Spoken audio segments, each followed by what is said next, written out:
Hey folks, it's Gardiner with BLACKWELL Realty Group, heyeric.com. Today I'm doing a quick market update on the general Wasatch Front, and then we're also at the end going to go through the rate rise that's probably not going to happen in 2022 and talk about when it's going to happen. Thanks for joining me. So, talking about what's going on in the market, we can see in these numbers that for October along the Wasatch Front, Utah, Salt Lake, Davis, and Weber counties, that sales are still down.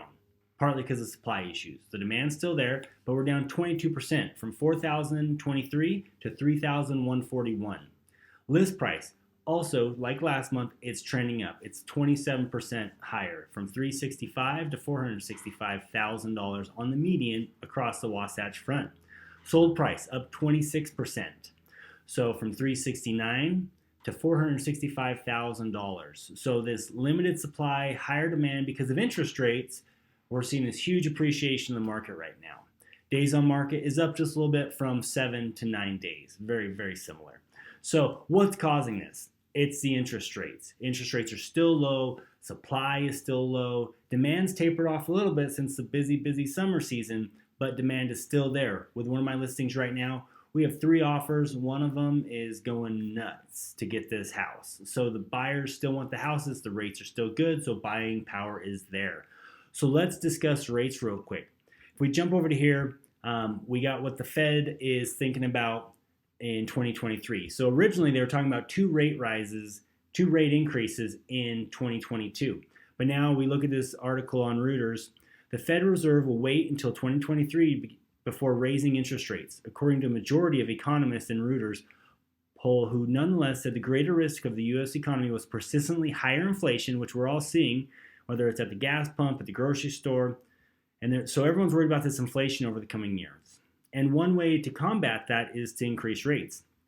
Well, half the members of the U.S. Central Banking Policy Setting Committee projected last month that the Fed would raise its benchmark overnight lending rate, the Fed funds rate, next year, so in 2022. But now people are thinking that's not going to happen. 40 of 67 economists said the Fed funds rate would rise from its current level of 0 to 0.25% in 2023 or later. And that's partly because of the jobs outlook. So high inflation is a concern for many central banks, some of which have already raised rates or are close to doing so. The Fed, for its part, is expected to announce next month that it will begin reducing. So this is one of the other Fed's tools that they use to adjust, money supply, to adjust inflation, things like that. The Fed announced next month that it will begin reducing the $120 billion in monthly bond purchases it has been making to stem the economic fallout of the pandemic. So another article I read talked about how they're going to decrease it to $80 billion, so a $40 billion decrease, so a third.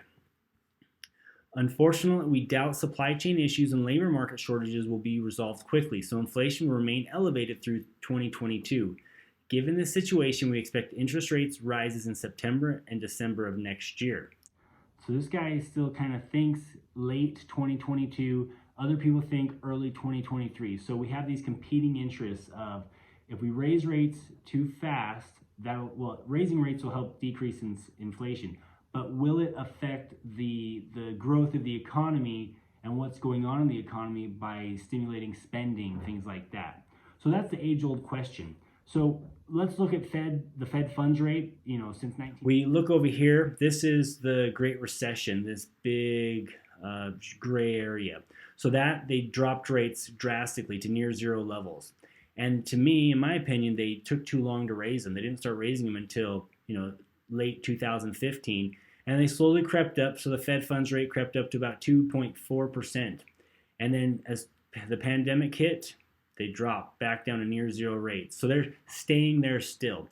And I think the Fed learned from the Great Recession that they took too long to raise them. So they're already starting the conversation of we need to raise these. This inflation might not be transitory, so we need to get going. So now it's just balancing inflation versus economic growth. And that's the dilemma that the Fed's in. But either way, with rates this low, it's super great time for buyers. Demand is still super high for homes. Supply side is still limited. So if you have any questions, give me a shout, 801-660-9173, and have a great day.